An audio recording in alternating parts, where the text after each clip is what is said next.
there is EFT for children. I know that that's something that you're passionate about, supporting kids on their journeys of healing and feeling whole and complete at all times. Wouldn't it be this whole thing, like this whole, when I say the whole thing, I'm talking about the whole gamut of mindfulness and self-awareness and having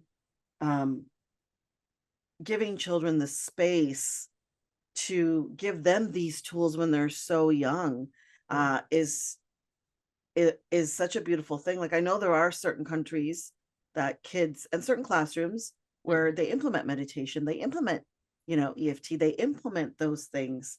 And so, I think that when we talk about healing, because we're in a space in the world right now, as this is being recorded, where we need, maybe in every time, I don't know, in every generation, somebody has said we need a lot of healing, right? What the world needs now is love, sweet love. Right. Yeah, exactly. But I think that's the problem, is that we never actually get to that healing, which is why we keep repeating the same patterns over and over. Yeah. So I think this is the time. There's a time, like, we have a platform. It's called a podcast. We have social media. We have places where we can have these conversations around healing, and not from a perspective of simply the woo-woo. Yes. There's nothing wrong with the woo-woo, by the way. Kids, we live in the woo-woo. We are the woo-woo. It's like, oh, look at this phone. Let's just pretend it's a calculator. Let's just pretend it's something else. Yeah, it's so true. And have fun and do crazy things and be happy and glorious. Yes. And then we grow up. Then we become adults and we become boring. Yes, somehow we're told to grow up and to be more serious. And yes. Except for, like, I'm trying to think about you and me being more serious. I mean, yeah, maybe before we met, we were more serious. Yes, we got all our seriousness out before we met. We got it out of the way, because we're just all a bunch of crazy nutheads. And so, and I'm saying that proudly, without trying to offend anyone by calling ourselves nutheads. It's because we are enjoying life and the gift, I think, of healing. That's like the gift of what you do for people, the gift that you provide in giving them the space. Because when you go through EFT, and anyone can Google it on the internet, what EFT looks like, what a session looks like. We're not going to get into it today because it's so easily searchable. But the one thing that I've walked away with the times that I've experienced it is the acknowledgement of where you are now. Yes. I think that's the biggest gift that EFT can give you, is while you're tapping, one of the things you say is like, even though this is happening and I'm feeling like, I'm feeling this way about this person, I'm going to do XYZ, as you tap on the meridians. And I think it's so simple.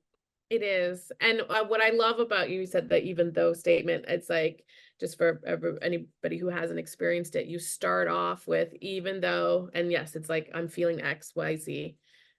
I love myself fully and completely. And you start there.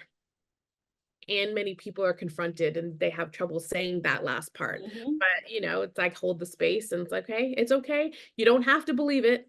Just say the words as we tap, but we all start there. And I think that's a beautiful thing about EFT, is that it, like you said, it acknowledges where you are. And, you make a declaration that you love yourself regardless. Right? That's the keys to the kingdom of healing. At the end of the day, even if we want to call it forgiveness, we want to call it acceptance, we want to call it whatever we want to call it, but the core principle is love. Absolutely. Like bringing love into the space. And I think when you are going through whatever it is you're going through, and that is what you're continuously telling yourself, eventually over time, like, you'll fake it till you make it, man. And when it's very powerful, right? Words are very powerful. And, I think we've all experienced it when you wake up and you're like, your first thought is negative. You have like, the next thing you do, you get out of bed, you stub your toe, like, it's like a series of like negative things that happen, right? But if you like, on those days where you wake up, you're like, I feel good. Oh, it's going to be a great day.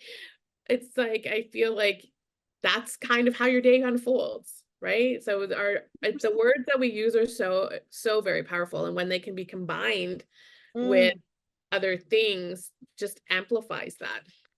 I think that's it. It's harnessing the power for good. For good, yes. Like it's true what you said, and I think this is the great place to end our conversation, which is talking about harnessing what you're saying with the tools that you have, bring them together. That's what EFT is that's where it's so powerful, because Absolutely. You are harnessing and changing. You're not necessarily changing what you're saying. It's like I said, but I'm just going to repeat myself. It's acknowledging, and then, saying, giving yourself an affirmation to couple it so that your brain waves start to change. And then, the points on your body start to change, the acupressure points there. It's beautiful. When you have that marriage and that partnership, how can you go wrong? I mean, I don't think you can. There's as long as you're using everything for the intention, a loving intention of healing. Yes. I don't think you can go wrong.